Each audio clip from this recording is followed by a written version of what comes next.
Good, there. good morning, Dalila. How are you?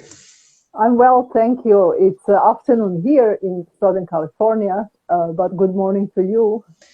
Thank you very, very much. And I have to say, as I'm sure you know, I really enjoyed watching your journey here on Instagram because it's been really good finding someone who I feel also shares a lot of similar beliefs, but also has a very similar sounding audience too, in terms of the kinds Mhm. of people that respond well to the things that we're talking about. So it's been really, really, really good to meet you through Instagram.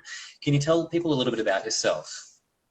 Yeah, first, let me tell you that enjoyment is mutual, and I totally agree with you. Although you work with gay men, I Mm. work with straight women mostly. I'm open to all other clients, but what makes our audience similar to each other is more like internal kind of world and mindset, and how we see love, relationships, and I think we kind of mesh right there in terms of our similarities. But introduction, I'm Dalila Jusic-Laberge, and I'm a relationship expert, therapist, and relationship coach. And I mostly help women who are looking for true love. And most of my clients are people with anxious attachment style, but I understand well the rest of them as well. Yeah, and I have to say, I find that for a lot of my clients, they definitely have what would be described as an anxious attachment style. I guess for the benefit of people who don't know what that is, how would you Mhm. quickly describe that in terms of, say, a quick way of recognizing if, say, someone would be an anxious attachment style? Yeah, usually it doesn't show up so much in a regular life. You're doing so well, you may have so many friends and you're doing well at work, you have a great career and so on. But as soon as you start relationship, you may go into it, with some kind of, you may try to go slowly, knowing your previous previous history of relationships, and as soon as you start falling for this partner, you can sense some withdrawal. And we are talking about one of the things that you recognize is that you're usually attracted to emotionally unavailable people. And besides that, you're the one who is kind of over functioning, overthinking, and figuring out how to make this relationship work. It's hard for you to kind of sit back, although you have very busy life, Mm. in terms of everything else. And when people say, "Oh, you should get some hobby or something," I go, "Are you crazy? People are so busy. It's not about that." So I Mm. hope that this describes a little bit. Uh, Basically, when you are kind of very anxious about relationship and you care about it, and you wind up in a relationship that may not even work for you, but you are striving so hard to keep it. That's what I see. Yeah, yeah, I totally hear you with that. And I have to agree, I think as someone who is an anxious attachment style, it's quite a shock when your life appears to be going really, really well on the most part. And then all of Hmm. a sudden you end up being anxious and you think to yourself, I've never been this much of an overthinker in all my life. And then it kind of impacts you because I know with guys that I've fallen in love with, or I should say, I've been attracted to when they start withdrawing. I feel like I'm going crazy and I feel like I need to see more of Yeah, them in order to yeah. satisfy my obsession. But thank you for explaining that definition because I think that it will definitely be relevant to what we're talking about. So let's Hmm. talk about the first date. So typically in my experience, the first date is a bit of a nerve-wracking experience for a lot of people because they have to go outside of their comfort zone. They have to meet people. There's a lot of fears, oh, will this person be, you know, not who they're supposed to be? Is this person going to end up disappointing me? Is this going to be a waste of my time? There's a lot of fears and trepidations. In Yeah. your experience, Dalila, what are your thoughts in regards to people's, I suppose, natural concerns about meeting someone for the first time, whether it be, you know, that person being who they're supposed to be, if it was online dating, or even if it's meeting someone who they've known for a while and they're just going on a casual first date? Well, it's just so common. It's just so natural. This is one of the most essential parts of ourselves. We want to belong. And then on top of that, we are trained, we are raised to kind of want to achieve, to want to please, to want to show that we are good enough. So when you pair that with our high achieving kind of tendencies, then we wind up, okay, will they like me? So you kind of spend all this time worrying, and then you overanalyze everything that you actually can't even figure out if this date was good or not, if this person likes you or not, if this person is most importantly a good partner, potential partner for you. If in ideal world, if you could kind of step back and put these worries aside, I know easier said than done. We would be gazillionaires if that was like this. We would have a drug or something. But eventually you can change that mindset. First of all, you need to kind of realize what really dating is and what dating isn't. So back to your question, like about that anxiety, it is so common, and you're not the only one who experiences that, but there are ways to kind of be more mindful. I say mindfulness is such a big word, but in therapy we use it more as like kind of, it's almost like in my world it's kind of opposite of anxiety. It's a cure for anxiety in a way, like, okay, I'm just aware of where I am, what this situation is, who that person is, and who I am and why I'm here. So if you kind of just pause back and see, hey, okay, I'm a little bit anxious, and I don't have to be. Yeah, I completely agree. One thing that stuck out to me, Dalila, that I really resonate with is the whole point of, trying to find out whether that person likes you or not. And I think it can be such a crippling fear that a lot of people have because, especially if you've gone to a lot of effort online of just trying to meet someone, you invested a lot of messages, you've shared a few funny things, jokes here and there, and then you meet the person, you want to make sure that the experience is somewhat similar to what you've already had online. But I think the fundamental challenge for a lot of us is, worrying about that other person's opinion of us and whether or not they're even going to like us. I have to say, in my experience, this was definitely something that I found deeply challenging for me going into it because, I knew that I remember when I started dating, I knew that I was good at meeting people for the first time, but that was because I actively sought to entertain them and to, be funny, to show off. And as a consequence, in dating, it put me in this position where at the end, it would kind of be like going for a job interview. I'd be wondering, like, did I get the job? Or in this case, did I get the second date? And I feel like that is not the right approach when you are dating someone, because it's not really a matter of whether that person likes you. Well, that's part of it, but it's more, is this person really a good fit for what you want? And I know this is something you recently posted about as well. I feel like a lot of people, they go into dating and the thing that they're looking for most of all is chemistry. And, in our society, we've got this belief that, if I feel the chemistry, then that person surely must feel the same way. But if I've learned it the hard way, it's not always the same experience for everyone. Can you share a bit more about like what your thoughts are with, say, trying to trust chemistry as a marker for whether or not the first date is going well?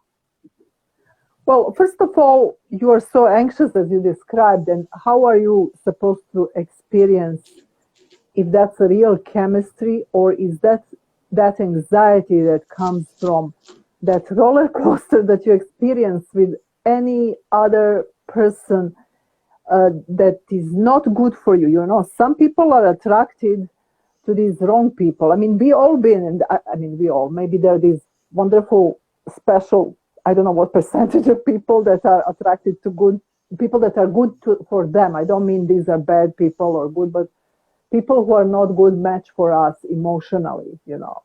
So when we are attracted to these people, we experience that anxiety, excitement, and we kind of mix those two up.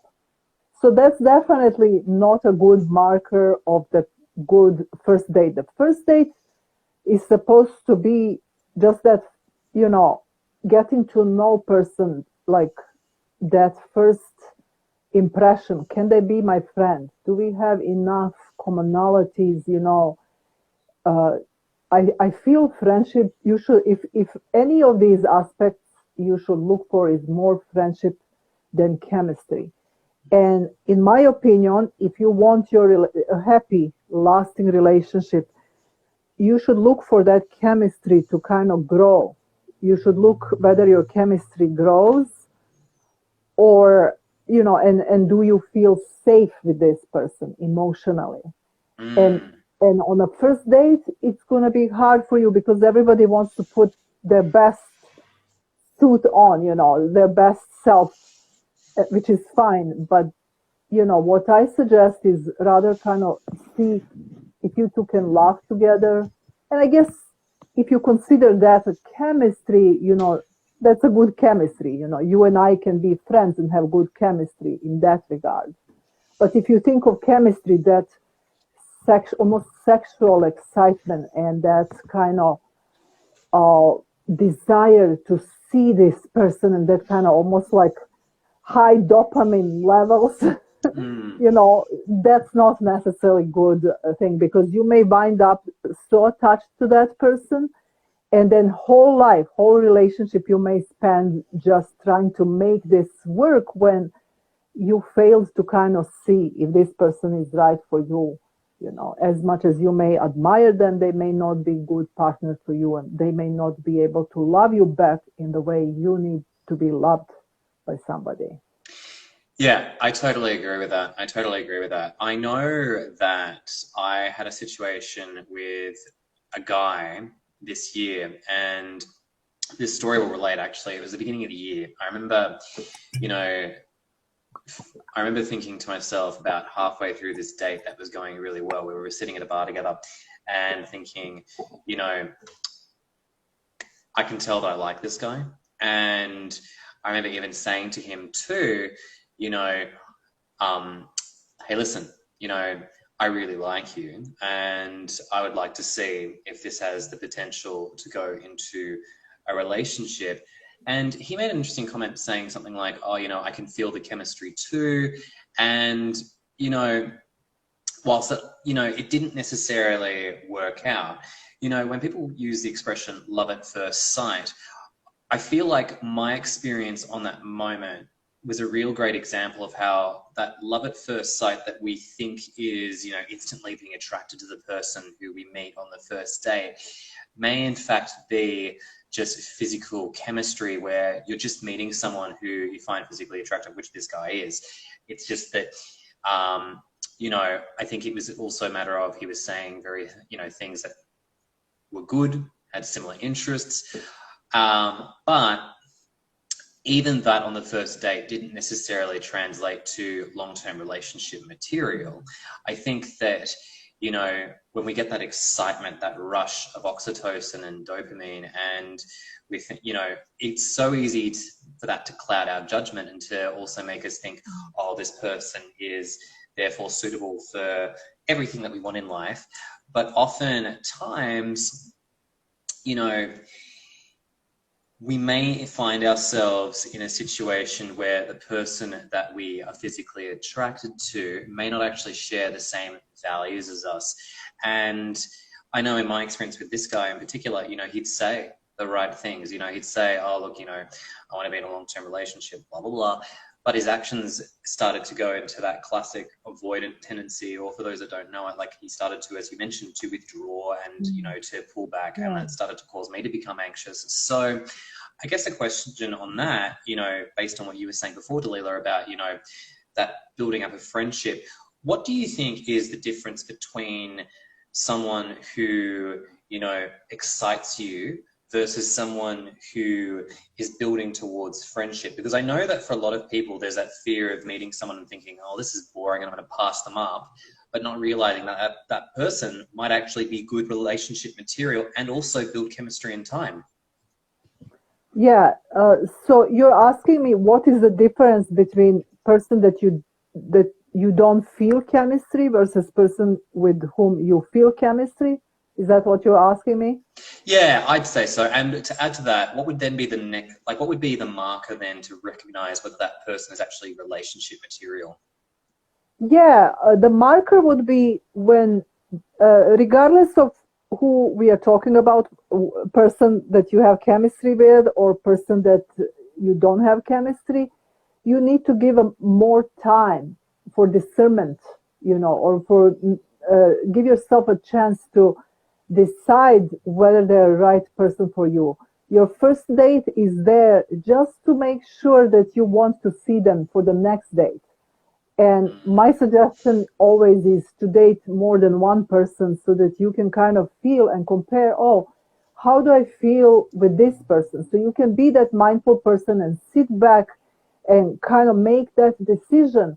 Oh, it feels so good when he treats me so well, and it feels kind of scary when he doesn't call me. He kind of love bombs me, and then like nothing for 3 weeks, like, oh, that's kind of shitty, so you can, Yeah.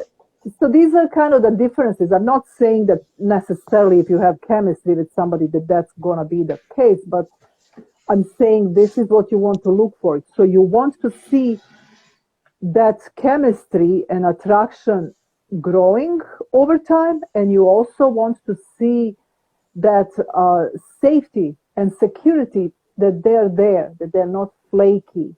You get that sense that you don't have to power this relationship, like you're a mule, and if you don't power, you feel like nothing will work out here. So you don't want to be in that position. And then, it allows you to sit back and kind of just see how they treat you.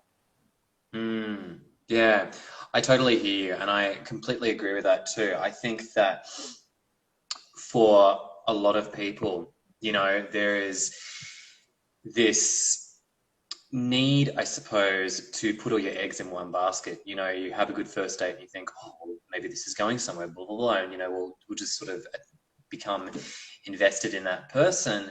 As a consequence of that, however, is the risk that, this person might not necessarily be all that they say that they are. And your approach, from what I'm hearing, of dating more than one person at a time actually sounds quite appropriate for people who are quite anxious attached, because they obviously don't necessarily want to fall into the trap of potentially liking someone who is flaky and is going to go down the path of, being emotionally withdrawn, because they're not ideal in that regard. They're not good relationship material.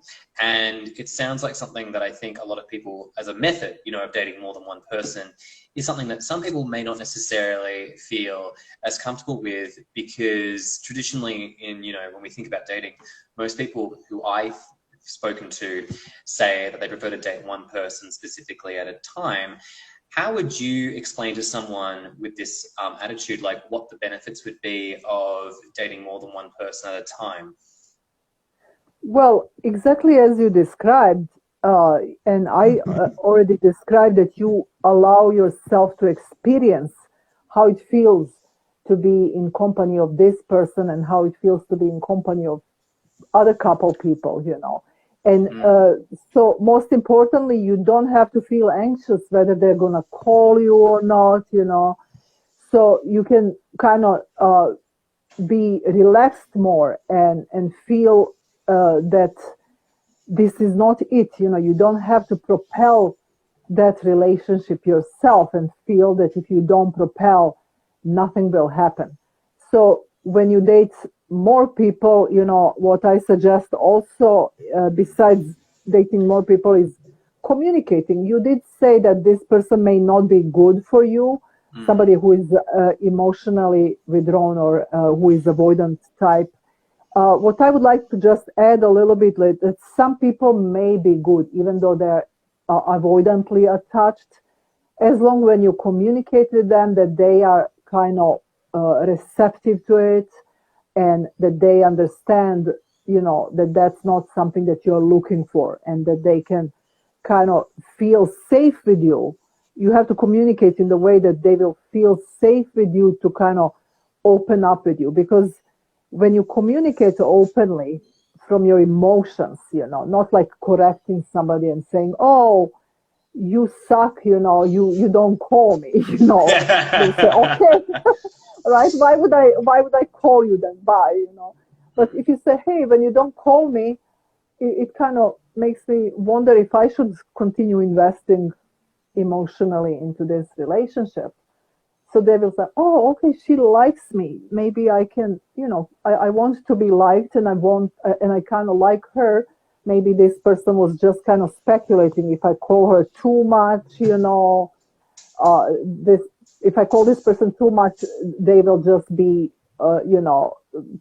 overwhelmed or flooded or something. So they have their anxieties from which they come, and and as long as they are kind of working on themselves, then you can make it work. Because the fact is that if you're anxiously attached, the fact is that you will be attracting these people, avoidant people, and there is fewer securely attached people, because they attach to each other after high school graduation. They're together and they're having children and grandchildren and stuff.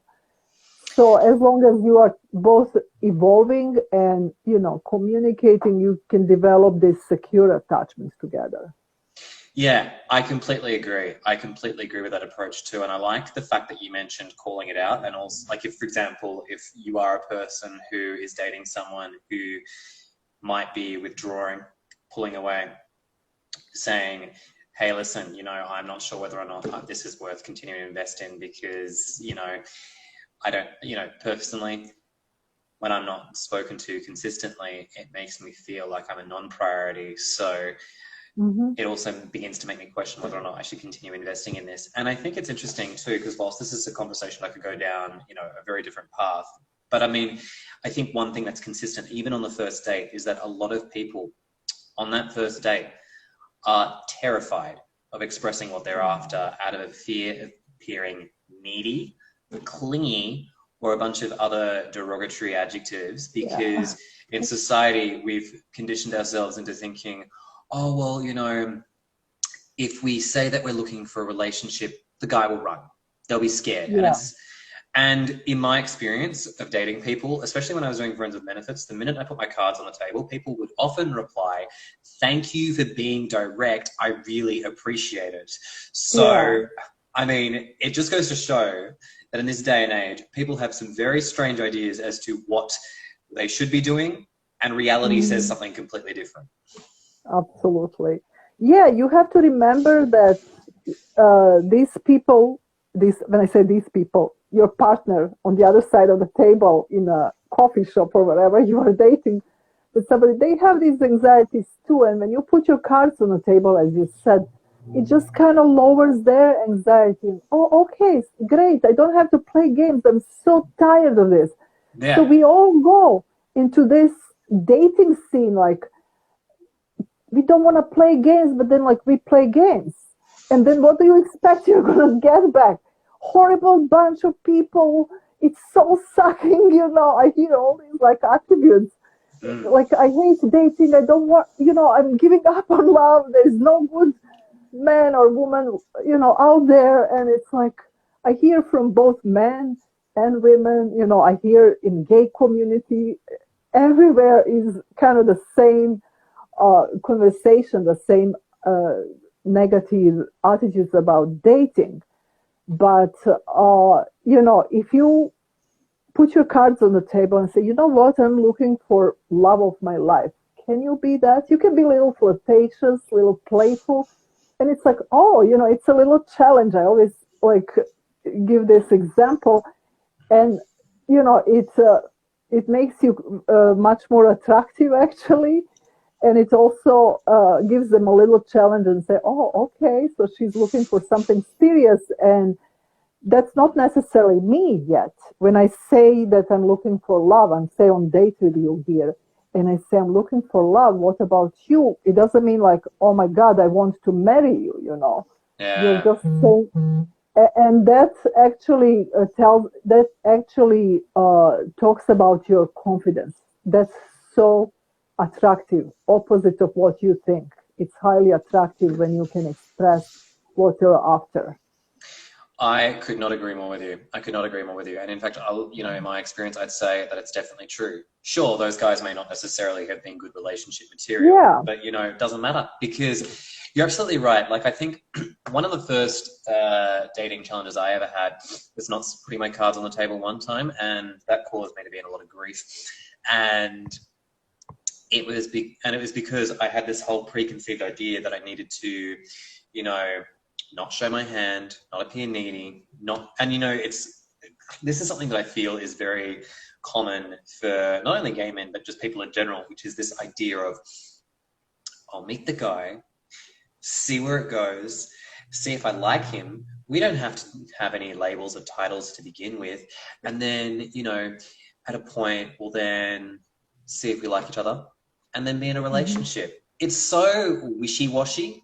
And the consequence, as I found out for myself, is that you're playing into this notion that everybody is on the same page as you are, but they're not. And, it's kind of like, and it's something I tell my clients, you look at a painting, and you've got one opinion of it, but the other person may have a completely different opinion and take on it. We're not all operating on the same reality. And it's especially true when it comes to liking and love. And I think one of the biggest challenges for people is thinking, well, they liked me at first. Why are they, why have they gone? Why have they left? And it's because they're trying to recreate the magic, the spark of that first date. And it's like, I'm sorry to tell you, but that's gone. That person's interest came and went. It may not make sense to you, but it's because they're operating on a completely different system to you. Absolutely beautiful points you're making, and totally agree with what you're saying. And in addition, if somebody is not into you, in that way, if not necessarily into you, they may be into you, but they may not be into the long-term relationship. They will respect you so much, and sometimes you're saying they're not good relationship material. I feel that we are all there at some point, and it depends on our developmental level in terms of emotionally and what we want in our life, where we are in life. And some people will get there in 10 years, but I need to move on. I want to have children, family, and whatnot. But they will be there in 10 years, and you can just leave them in the best shape possible. It was nice meeting you, but we are not for each other. Maybe they will have a friend of theirs and they will recommend you. It's almost kind of like networking, in business. So if you put it out there, then people will remember, oh, that was such a cool person. It didn't work for me, but like maybe my friend, I can give you number of this person. Yeah, I completely agree with that. And I think it's good too, going back to a point that was being made earlier, which is that, people have this perception that there are no good guys or girls out there. It's like, no, there's many. The only problem is that you haven't, that because we're choosing to play games on the first date onwards, we're getting so strung up and confused. The one thing I will say, though, about being honest at the start about what you want is that it does not necessarily mean that the person that you are with is necessarily going to be, consistent all the way through. So I often say to my clients at the beginning, I'm like, drop your values, talk about what you want. Mine, for instance, is honesty. And the reason I do this is because I think a lot of people have this fear of rejection, like, you know, oh, well, you know, there's something wrong with me if they don't want to continue being with me. And Yeah. it's like, no, it's got nothing to do with that. Like, Mhm. that person just has in my books, what I say is, if that person says they want a long-term relationship and I say, great, well, I just need, you know, I have a value of honesty and, you know, Yeah. consistency. And if, you know, they say, oh yeah, sure, I've got those, but then they don't do it, I'm like, okay, well, that person's just not honest. So it Right. relieves me of the pressure of thinking there's a deficiency within me. Have you found that that's been a similar approach that you've offered your clients, or at least thought of as well? Yeah, I agree. That's the, you know, when you're kind of naked, there is nothing else that they can kind of accuse you or that you can accuse yourself. Mm. I've done my best, and if my best isn't good enough, then, okay. I want everybody, all our audience, to remember you are the most beautiful human being. Your heart is what you have to offer. Can you imagine how lucky that one person should be to get your time and your heart, Mm. so you want to share that with somebody, and you need to vet that person. You need to make sure that they appreciate that they are worthy of your heart and your time and your life, and then everything else that you come with, your beauty, your wit, your sense of humor, and all these other qualities that we like, about somebody. And remember, they chose to have a date with you, so they already like you. So you don't have to worry if this piece of hair is frizzy or, you know, it's going in different direction. Nobody ultimately cares about those things. But it's No. about, yeah, go ahead. Oh, the only thing I was going to add to that too, like with the frizzy hair, my brain was thinking, you know, when you're thinking back in your head going, oh, I should never have said that. And then you're like, it's got nothing to do with what you Yeah, said. yeah, yeah. And then, ultimately, it's about how you make that person feel how they feel in your company. So if you are anxious about all these little things, oh my God, what's up with my hair? Did I say this? Am I clingy? Oh, you're not there with them. It's like you are in your head, and then you're anxious, and they kind of like you. You're hot or something, but then they're like, oh my God, I don't know what's up with her. I'm not feeling it. They don't know why, but it's because you are anxious, because you're not present, because you can't enjoy. And I say this to my women audience: men love when they can feel that you enjoy. They feel like, oh, my presence or my gifts. When I say gifts, I mean like my presence, my time, my conversation makes her enjoy. Then they feel good about themselves.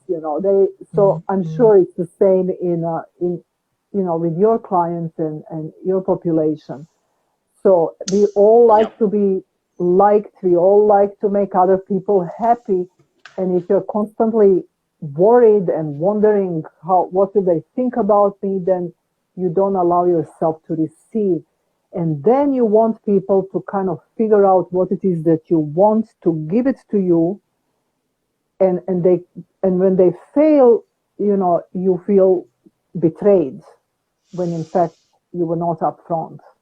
Yeah, I completely agree with you. I completely agree with you. And I think it's a betrayal that we take personally because we think Absolutely. there's, you know, something wrong within us. And Mhm. I think that for a lot of people, you know, as you mentioned, if you go in thinking that, you know, oh, well, you know, if I haven't, you know, if this person doesn't like me, then there's something deficient within me that I need to go and fix.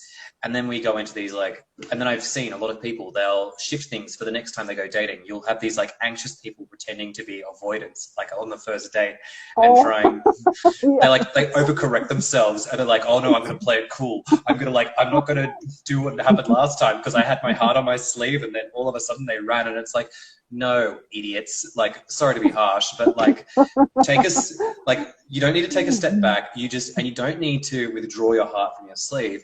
What you need to do is recognize just a different way of thinking about it. Like, you're fine as you are. You know, if you showing up at 110 is you at 110, great. You don't need to edit yourself. But what you need to consider is the fact that, it's like, okay, when we think of like first date etiquette, should I call them or just text them to say, thank you, I really enjoyed, your company, I'd love to see you again. And then people think, well, I'm not going to do that until they do it. Well, what if they're thinking the same thing? Like, you've got no way of knowing what the other person is thinking. And so when you start going into these bad behavior that you think is like what will get you someone, you not only stop your chances of actually meeting someone good, but you actually betray yourself, because that's not who you are. And the person will eventually realize, if they do like you for whatever reason, that you're not consistent with your actions. One minute you're cold, and the next minute you're like a volcano in terms of passion. It's crazy. I mean, I'm sure you've experienced that too with some people as well. Yeah, I mean, the reason why I'm laughing is not because I see it in only my clients, but in myself. Like, it's like I love laughing at myself. It's like because that's how you don't offend others. But it's also funny, like I'm this staunch person on the outside, but then it's so I'm so fragile inside, growing up like that. And that's what you're talking about, people who overcorrect this anxious attachment. And I can laugh about it because it's behind me, and and I worked on myself, but I see many people in that place overcorrecting, as you said. And then you wind up upset. So what? I read all stupid cosmopolitan article that tells me how I should behave, and when should I call somebody and when I shouldn't call somebody. And I tried to do everything that every advice told me out there, and still not working for me, Like, my needs are not met, but meanwhile I'm pretending that I don't need my needs met. So, I'm pretending that I don't want your affection, that I'm okay, you didn't have to give me this gift. Imagine if you were a little boy, right, and your mom has a birthday, or it's Mother's Day or something like that, and you make her, this card or some little gift with your little hands, without so much, you don't have motor skills in your hands, but it's like, whatever it is, you made it, and your mom, oh my God, she melts because it comes from you, Imagine if your mom came and said, oh, honey, it's wonderful, but you didn't have to do it. I'm okay. Your heart would be crushed, So in the same way, like when a person is there, for you, they came to this meeting with you, instead of wondering how you should come across, you be filled with that gratitude. Oh my God, thank you for taking your time with me. Thank you for, I really enjoyed the restaurant that you picked, Give them some, whether this is going to be your good, whether this person, whether you have chemistry or whether you want to continue with them, honor that and appreciate that and take that in. Look, this person took time for me, It is kind of, that will help you to kind of internalize the sense of that you're worthy, that you deserve love and affection and good things, regardless of whether this relationship will work or not. Don't go there. I've seen so many people and like, oh my God, that was such a waste of time. Like, you met another human being, if they're a human being, enjoy that time and be with them and, get to know them and see what they have to bring. Yeah, I could not agree more with that too. I think that it's just good to appreciate the time that they've spent with you, because time is the most valuable resource we have on this planet. We don't get it back. Yeah. And I think the fact that that person honored to show up and actually be there and share with us is worthy enough of thanks. I remember I had a date earlier, and I made it clear to the guy that this would not be going forward from the first date. I said to him, look, I'm looking to be moving overseas. It sounds like you've got a life here in Sydney, Australia. So if that's the case, I think that this is, it's better if I put my cards on the table and say, I don't see this moving forward. But I want you to know I really appreciate the time that we spent today because, it was good meeting you. You're a lovely sounding guy. And I really just appreciate the fact that you took the effort to see me today. Right. And I think that that's perfectly sufficient. I guess one last question, which I think is very, very, topical for the first date, is sex on the first date. So in my eyes, the way I see it is, as we've talked before, look, I don't have a moral view on this, like, oh, you shouldn't do sex on the first date because thou hast to remember that this is against the will of all these commandments. No, it's more just that I know myself. I'm like, if I sleep with a guy on the first date, particularly one that I like, I'm going to have them on my mind for a very long time. And I start to obsess and I start to think about them quite consistently. And so for me, as someone who does get anxious in love, I know that I try and hold off until I'm at a point where I feel like, oh, good, like at least this person is consistent in seeing me. What are your thoughts with regards to sex on the first date? Well, I have to say, first of all, what's important is to remember what dating is, what relationship is, and what sex is. Your sexuality is your thing, whether you want to have sex on first date or second or any date or without date, just meeting people, that's completely, you're with consenting adults, by all means. And in terms of dating, but if long-term relationship is your goal, again, I will not be against that. If you are worried that this person will somehow not value you after that, then by all means, goodbye. Like, I guess we are not for each other. We had that sex and it was whatever. So if I'm not saying for or against in any way. And I also agree with you that if you tend to attach to people, there is we know that, especially for women and a little bit for men, it happens that, but less for men, that there is oxytocin, attachment hormone that happens during sex, and then you get attached more to it. So don't value yourself, based on that. If you say have sex on the first date and he didn't call you or you made a mistake, don't worry, you enjoyed, and if you want to go for it, by all means enjoy it, And if they're the person who values you best based on that and who judges you, then they're not your person, by any means. But if you want to give yourself more clear way of discerning, most people are kind of better off holding on to physical contact, if you want to determine who is the right partner for you and who is not, so you don't get confused emotionally. I completely agree with you. I completely agree with you. And I think to complement what you're saying too, I think that whilst sex is important for any relationship, I think that people often confuse sex with intimacy. They think that they're the same. And it's like, no, like when you feel, that oxytocin, the attachment hormone, when we get high as a kite off someone, it's not because that's love. It's that it's just adding to the chemistry and to the cocktail of how we're feeling internally and all the fireworks going off inside of us. And that real love, which in my definition is being able to appreciate the person for their entirety, good and the bad, but recognizing that the good is worth fighting for. I think that takes time.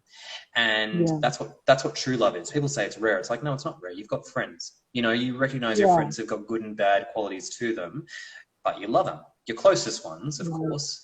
And I think that, when it comes to sex, I think one thing that also I've noticed too that people in the gay community have is some people that I know and I speak to, they say to me things like, I'm worried that what if the sex isn't good, with my partner? And it's just like, you do realize that, like everything good in life, it evolves and it Mm, grows. It's not going to stay the same as it was when you first met. And if you yeah. nurture it like a garden, it actually gets better. So I think that people put sex as being a value rather than recognizing that it's actually kind of like a long-term investment, that it just gets better and better as you Yeah, develop the relationship. absolutely. I mean, I agree that intimacy, emotional intimacy, and sex get better, except for few people who, with, sometimes people with avoidant attachment style need to separate those two, but I feel like you need some healing in that case. Mm, yeah, I completely agree. Well, I have to say, Dalila, that was so much fun. I really, really enjoyed talking with you all about Likewise. how to make the most out of a first date. And as you know, I really enjoy talking with you on Instagram. I guess for the benefit of people who are new here, where can they find you if they want to learn more about what you do? Well, I'm here on Instagram, DHN Relationships, and I'm also on Facebook, Independent Women Rule page, and I also have a group from Date to True Love. That's a free Facebook group that I'm developing, building a little community, Mm. and those are some major ways to find me. And I'm here, as you can see. Contact me if you have any questions. I have various courses, and for communication and uh, for kind of self-love and how to communicate assertively from self-love instead of kind of from that anger place when your needs are not met. Uh, Mm. One-on-one coaching and so on. Yeah, fantastic. I know from listening to you And that you're yes, definitely the person to come to when it comes to attachment style theory as yeah, well. thank you. And what about you? Where can people find you besides evidently here on Instagram? Great question. They can find me on my website, which is kenreedcounseling.com. Hmm. And I also am on YouTube by ken.reed_relationship.coach. I am predominantly on Instagram, however, so that's where I'm here to stay. And I am starting to branch out onto TikTok as well. One Okay. last thing I noticed is that KelKel339, one of the guests here, actually said that this related to the last point we were talking about with regards to sex on the first date, that if you're a woman and you're with a guy, it's ideal to wait till like the fifth or the sixth date to like to have sex with a man. Well, I think my 2 cents on that would be based on what we've talked about. I think it's case by case. Like it depends on who you are as a person and how quickly Yeah. you attach to a person. What are your thoughts on that? I personally don't want to give people numbers. They're grown people. They need to know what they want, and like you need to determine it for yourself. If you are not ready for those kinds of decisions, I feel you need to do some healing, whether it's through therapy. And I mean, I went through it. I know what I'm talking about. Oh, And same here. what's that?